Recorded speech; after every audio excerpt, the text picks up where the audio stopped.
At 2:14 a.m., the street was completely silent. No cars, no voices, no movement at all, except for one house. Inside, a kitchen light flickered once, twice, then stayed on.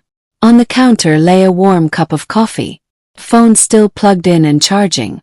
A set of car keys placed neatly beside it. Outside, a red sedan sat in the driveway with its engine cold. The front door was unlocked, and 34-year-old Daniel Harper was nowhere to be found. Police would search the house, the yard, and the surrounding woods. They would collect fingerprints, check cameras, and question neighbors. But there was one piece of evidence they never fully explained. And that single unanswered detail still raises a chilling question. Did Daniel Harper leave? Or was he taken?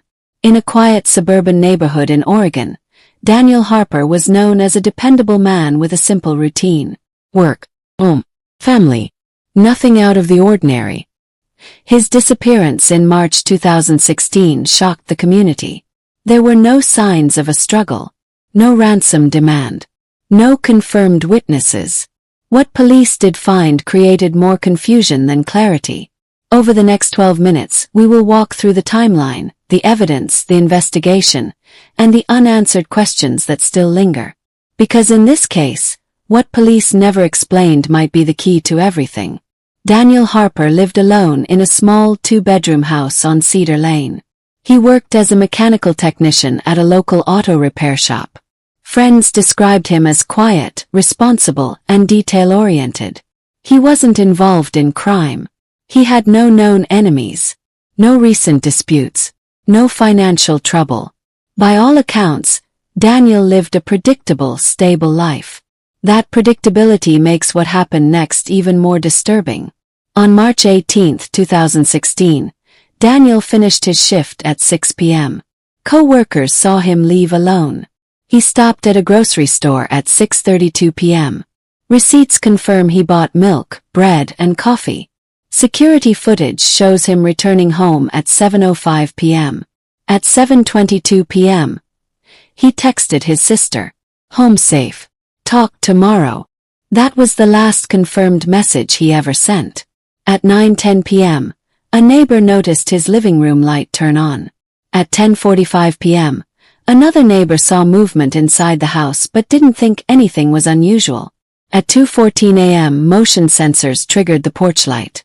Then nothing. The last known visual of Daniel came from a home security camera across the street. It shows him standing in his kitchen around 1:58 a.m. He appears calm, not rushing, not panicked. He pours himself coffee, glances at his phone, and walks out of frame. Less than 20 minutes later, his house would be empty. When police arrived at 7:30 a.m., they found several unusual details. The front door was unlocked. His wallet was still inside. His phone was charging. His bed was untouched. Most strange of all, investigators found a single muddy footprint on the back patio. It did not match Daniel's shoes. The print led toward the fence but did not return. Yet, police never clearly explained whose footprint it was. One neighbor reported hearing a car start briefly around 2:10 a.m. Another claimed they saw a shadow move across Daniel's backyard. No one saw a stranger.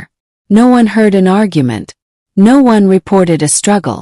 Every witness described the night as eerily quiet. Police initially considered 3 possibilities. First, a stranger abduction. But there were no signs of forced entry. Second, someone Daniel knew. But no friends or family had a clear motive. Third, voluntary disappearance. But Daniel left behind everything important. No packed bag. No missing money.